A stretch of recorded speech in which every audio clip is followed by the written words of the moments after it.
कौवा और चिड़िया पड़ोसी थे। कौवा चिड़िया के पास आता है। चिड़िया चिड़िया, थोड़ा खट्टा थोड़ा मीठा रस से भरा हुआ एक फल है जिसे इंसान संतरा कहते हैं। क्या तुम वो संतरा खाओगी? ये सुनकर चिड़िया के मुंह में पानी आ जाता है। हाँ कौवे भैया, मगर हमें वो फल मिलेगा कहाँ से? बहुत आसान है, हमें वो फल किसान के खेत से मिलेगा।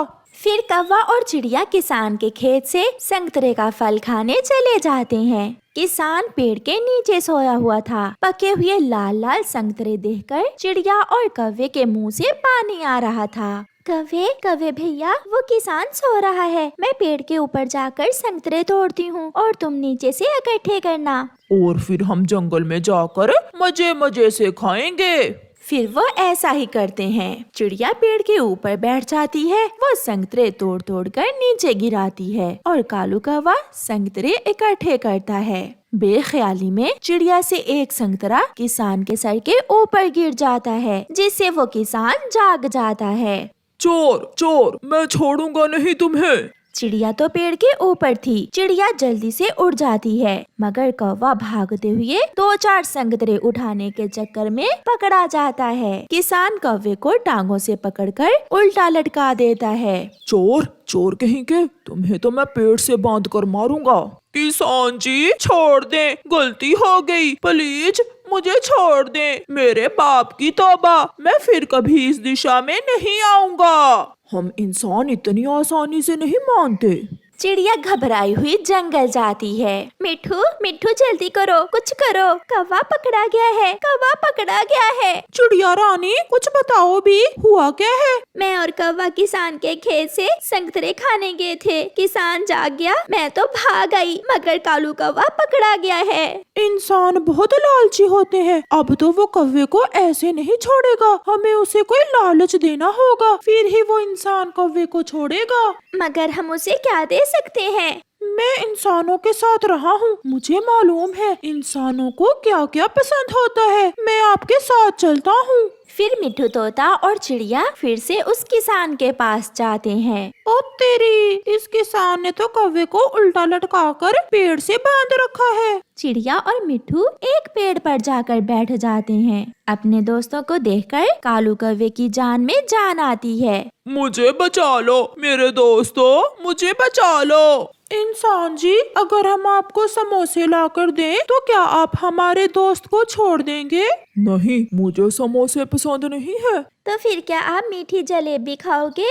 नहीं, मुझे जलेबी भी पसंद नहीं है। लड्डू लड्डू तो सभी इंसानों को बहुत पसंद होते हैं। लड्डू का सुनकर वो इंसान अपनी जुबान बाहर निकालता है और उसके मुंह से पानी टपकने लगता है। लड्डू लड्डू में तो जान है मेरी। अगर इस कौवे को जिंदा देखना चाहते हो तो जल्दी से जाकर मेरे लिए लड्डू लेकर आओ। चिड़िया और मिट्ठू जल्दी करो, जल्दी, मुझे चक्कर आने लगे हैं, सब उल्टा दिख रहा है। चिड़िया और मिठू वहाँ से उड़ते हैं और बस्ती में हलवाई की दुकान पर जाते हैं। हलवाई की दुकान के पास एक पेड़ था। वो दोनों उस पेड़ पर बैठ जाते हैं। अगर किसान लालची है तो ये हलवाई भी लड्डू हमें मुफ्त में नहीं देगा। हमें लड्डू लेने के बदले इसे भी कुछ ना कुछ तो देना ही होगा। चलो हम इस हलवाई इंसान से बात करते हैं। चिड़िया और मिठू हलवाई के पास जाते हैं। हलवाई हलवाई, किसान ने हमारे कालू कौवे दोस्त को पकड़ लिया है और वो फिर ही हमारे दोस्त को छोड़ेगा अगर हम उस किसान के लिए मीठे मीठे लड्डू लेकर जाएंगे। लड्डू, और वो भी मुफ्त में? ना बाबा ना, हम इंसान लोग ऐसे मुफ्त में कोई चीज नहीं देते। अगर लड्डू लेने हैं तो पैसे लाओ, पैसे। हलवाई जी, हम पक्षी हैं, हम पैसे कहाँ से ला सकते हैं? हमारे जंगल में तो कोई ऐसा पेड़ भी नहीं है जिस पर पैसे लगते हो। सूखी लकड़ियाँ, क्या तुम मुझे सूखी लकड़ियाँ ला कर दे सकते हो? हाँ, हम कर सकते हैं। हम आपको आग जलाने के लिए सूखी लकड़ियाँ ला कर दे सकते हैं। तो फिर जाओ और जल्दी से सूखी लकड़ियाँ लाओ ताकि मैं आग जलाकर तुम्हारे लिए लड्डू बना सकूं। चिड़िया और मिठू फिर से उड़ते हैं और वापस जंगल जाते हैं। जंगल में सूखे पेड़ों की कोई कमी न थी। चिड़िया और मिट्ठू तोता सूखे हुए पेड़ों से लकड़ियाँ तोड़ तोड़ कर जमा करते हैं। वो दोनों बहुत तेजी से सारा काम करते हैं। मिट्ठू भैया, आप यहाँ रुके, मैं अपने घर से रस्सी लेकर आती हूँ ताकि हम गठरी बांध सकें। तब तक मैं और लकड़ियाँ इकट्ठी करता हूँ। चिड़िया रस्सी लेने चली जाती है और मिट्ठू तोता अपनी तेज चोंच से फिर से लकड़ियाँ काटने लगता है। वो लकड़ियों को रस्सी से बांध लेते हैं। मिट्ठू, ये तो बहुत भारी हो गया, मैं इसे नहीं उठा सकती। मैं ट्राई करता हूँ। फिर मिट्ठू भी पूरा जोर लगाता है, मगर वो लकड़ियों की गठरी बहुत भारी थी। ये तो बहुत मुश्किल है। मगर किसी भी तरह हमें अपने कौवे दोस्त को बचाना होगा। कबूतर वहाँ से गुजर रहा था। मिट्ठू कबूतर को आवाज देता है, कबूतर, कबूतर रुको यार, यहाँ आओ। कबूतर वहाँ आ जाता है। चिड़िया और मिट्ठू, आप इन लकड़ियों से क्या करने वाले हो? फिर चिड़िया कबूतर को सारी बात बताती है। अगर हम लकड़ियाँ लेकर गए तो फिर ही हलवाई हमें लड्डू बना कर देगा और लड्डू खाने के बाद ही छोड़ेगा किसान हमारे दोस्त कालू को। ये लकड़ियाँ ऐसे उठाना बहुत मुश्किल है। हम इन्हें 3 हिस्सों में बांट लेते हैं और हम अलग अलग गठरियाँ उठाकर ले जाते हैं। कबूतर भैया, ये तो बहुत आसान है, हम भी पागल ही थे, हमारे दिमाग में ये ख्याल ही नहीं आया। फिर वो ऐसा ही करते हैं। वो लकड़ियों को 3 हिस्सों में बांटकर बांधते हैं और ऐसे वो सब आसानी से लकड़ियाँ उठाकर हलवाई के पास पहुंच जाते हैं। शाबाश पक्षियों, ये लकड़ियाँ बर्फ के ठंडे भीगे मौसम में मेरे बहुत काम आएंगी। अब मैं अभी आपको लड्डू बनाए देता हूँ। फिर हलवाई अपना काम शुरू करता है और जल्द ही उन्हें लड्डू बना देता है। चिड़िया, मिट्ठू तोता और कबूतर वो लड्डू लेकर सीधे किसान के पास जाते हैं। उन्हें देखकर कालू कौवा खुश हो जाता है। किसान जी, ले, हम आपके लिए स्वादिष्ट स्वादिष्ट लड्डू ले आए हैं। लाओ लाओ, ये लड्डू जल्दी से मुझे दे दो। पहले आप हमारे दोस्त कौवे को आजाद करो, उसे चक्कर आ रहे हैं। फिर किसान कौवे को आजाद कर देता है। सभी दोस्त खुशी खुशी जंगल वापस चले जाते हैं। वापस जाकर चिड़िया कौवे से कहती है, कौवे कौवे चले?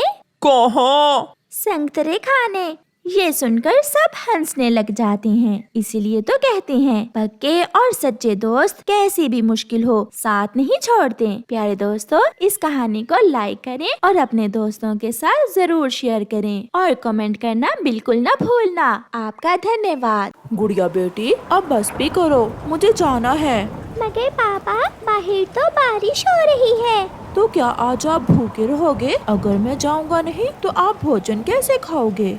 गुड़िया, आप पापा के कंधों से उतर जाएं, मेरे पापा थक गए होंगे।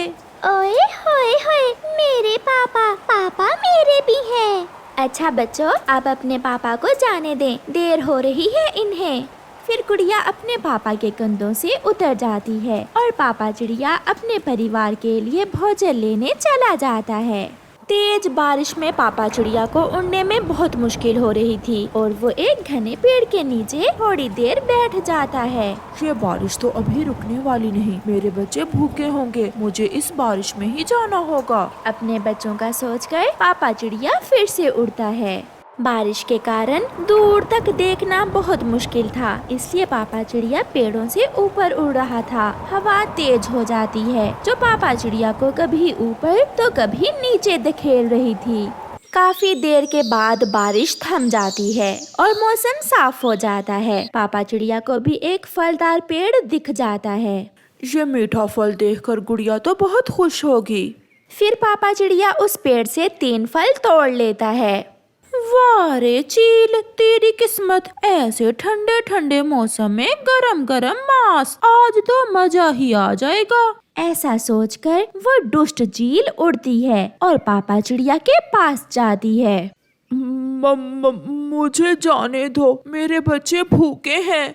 मैं भी तो भूखी हूँ, अगर तुम्हें जाने दूँ तो मेरा पेट कैसे भरेगा? चील हमला करती है। पापा चिड़िया भी मुकाबला करता है। वो अपने परिवार के लिए जीना चाहता था, वो किसी भी सूरत मरना नहीं चाहता था। चील थक जाती है और थक कर भाग जाती है। पापा चील बहुत घायल हो गया था, इसलिए वो गिर जाता है। उसके पंख से खून बह रहा था। थोड़ी देर बाद मिठू पापा चिड़िया को गिरा हुआ देखकर वहाँ आता है। ये कैसे हुआ? ये सब कैसे हुआ? मेरी सांसें रुक रही हैं। मिठू, आप ये फल मेरे बच्चों को दे देना और उनसे कहना कि अब आपके पापा कभी लौट कर नहीं आएंगे। उनसे कहना कि आपके पापा आपसे बहुत सारी बातें करना चाहते थे मगर समय नहीं है। मेरे जाने के बाद मेरे परिवार को दुख उठाना पड़ेंगे। उन्हें कहना कि मुझे माफ कर दें। अपनी आखिरी सांस में ये सब कहते हुए पापा चिड़िया मर जाता है। एक परिवार का कैसा बंधन है। बेचारा मरते समय भी अपने परिवार का ही सोच रहा था। फिर मिठू वो फल उठाकर वहाँ से चला जाता है। चिड़िया, ये फल आपके पति ने भेजे हैं। मेरे पति कहाँ है मिठू? आप इतना परेशान क्यों हो? वो गिरा पड़ा था, वो मर गया। वो अपने बच्चों से ढेर सारी बातें करना चाहता था। वो अपने परिवार को याद करते करते मर गया। उसे समय ही नहीं मिला। मम्मा चिड़िया तो मूर्ति बने हुए मिठू की बातें सुन रही थी और आंसू उसकी आंखों से टपक रहे थे। वो चील बहुत जालिम है। मिठू वहाँ से चला जाता है। मम्मा, आप रो क्यों रही हैं? मम्मा, पापा ने मिठू अंकल से फल क्यों भेजे? पापा खुद क्यों नहीं आए घर? वो छोटे बच्चे शायद अभी ये नहीं जानते थे कि उनका पापा तो अब कभी लौट कर आने वाला नहीं है। आपके पापा बहुत दूर चले गए हैं बच्चों, वो अब कभी लौट कर नहीं आएंगे। ऐसा कभी नहीं हो सकता। मैं नहीं मानती। मेरे पापा मेरे बिना कहीं नहीं जा सकते। पापा ने वादा किया था कि जब वो दूर वाले जंगल जाएंगे तो मुझे साथ लेकर जाएंगे। आप ये फल खाओ और सो जाओ। मैं नहीं खाऊंगी ये फल जब तक पापा घर नहीं आएंगे। मैं नहीं खाऊंगी, कभी नहीं खाऊंगी। मैं भी, मुझे भी भूख नहीं है। मम्मा चिड़िया रोती रहती है और बच्चे सो जाते हैं। वो रात मम्मा चिड़िया के लिए बहुत लंबी और दुखों भरी रात थी। सुबह हो जाती है। सभी पक्षी अपने अपने घरों से भोजन लेने के लिए निकलते हैं। सब कुछ ऐसे ही चल रहा था जैसे कुछ हुआ ही नहीं। हर तरफ पक्षियों का शोर था। चिड़िया भी अपने घर से बाहर निकलकर बैठी हुई थी। मम्मा, सारी रात गुजर गई, पापा अभी तक नहीं आए। अब तो सुबह हो गई है। बच्चों, आप घर जाएं, मैं आपके पापा को ढूंढ कर लाती हूँ। मम्मा, मैं आपके साथ जाऊंगी। नहीं गुड़िया बेटी, आप कुकू भाई के पास घर में रहें। मम्मा चिड़िया उड़ती है। वो बहुत उदास थी। उसे जंगल सूना सूना लग रहा था। जिन रास्तों पर वो अपने पति के साथ जाया करती थी, आज उन रास्तों पर वो अकेली जा रही थी। मम्मा चिड़िया जाकर नदी पर बैठ जाती है और रोने लगती है। क्या खबर थी कि आप हमें छोड़कर चले जाएंगे। अगर मुझे मालूम होता तो मैं कभी आपको घर से बाहर ही न जाने देती। मैं मर जाती, आपको कुछ ना होता। चिड़िया अपने बच्चों के सामने तो खुलकर रो भी ना सकी थी, इसलिए वो अपना दिल हल्का करना चाहती थी। वो रो रही थी। बेचारी चिड़िया, बहुत बुरा हुआ इसके साथ। 2 बच्चे भी हैं इसके। गोरी, चिड़िया को हौसला और तसल्ली देना होगी। अगर ऐसे ही रोती रही तो ये भी मर जाएगी और फिर बच्चों का क्या होगा? फिर गोरी कौवी चिड़िया के पास जाती है। चिड़िया, मैं 5 दिन की थी जब मेरा पिता मुझे छोड़कर चला गया था। माँ भी बीमार थी मगर फिर भी माँ घर से निकली। माँ ने मेरा पालन पोषण किया। अभी पिछले महीने बुलबुल का पति भी तो बारिश में मर गया था। इस जंगल में ऐसा ही होता है, जो चला जाता है उसे भुलाया तो नहीं जा सकता मगर मरने वाले के साथ मरा भी नहीं जा सकता। हमें जीना होता है। हमें अपने लिए नहीं, अपने परिवार के लिए जीना होता है। चिड़िया, हौसला करो, अपने बच्चों की तरफ देखो, वो बहुत छोटे हैं। मैं आखिरी बार उनसे मिल भी ना सकी। अगर मैं उनके साथ होती तो मैं मर जाती, उन्हें ना मरने देती। आप घर जाएं अपने बच्चों के पास, उन्हें प्यार दें और उन्हें समझाएं कि अब उन्हें पापा के बिना ही जीना सीखना होगा। मैं और कालू आपका भोजन लेकर आते हैं। फिर मम्मा चिड़िया अपने घर चली जाती है। मम्मा, पापा नहीं मिले क्या? गुड़िया और कुकू, आपके पापा को चील ने खा लिया है। उस दुष्ट चील ने आपके पापा को मार दिया है। चील का नाम तो बच्चे तब से सुन रहे थे जब से वो अंडों से निकले थे, इसलिए अब उन्हें मालूम होता है कि जिसे चील खाए वो लौट कर नहीं आता। बच्चे रोने लग जाते हैं। मेरे पापा को बहुत दर्द हुआ होगा जब चील ने मेरे पापा को खाया होगा। बुरी है वो चील, बहुत बुरी है, गंदी है वो। गोरी और कालू भी चिड़िया और उसके बच्चों के लिए भोजन लेकर आ जाते हैं। आप कुछ दिन अपने बच्चों के पास ही रहें, आप मेरी पड़ोसन हो, मैं ले आया करूँगी भोजन आपका। चिड़िया बहन, अगर कोई भी काम मेरे करने का हो तो जरूर बताना। चिड़िया के दिल का बोझ अब उतर चुका था। वो भोजन खा लेती है और अपने बच्चों को भी भोजन देती है। आज गोरी कौवी और कालू कौवे ने बहुत अच्छा काम किया था।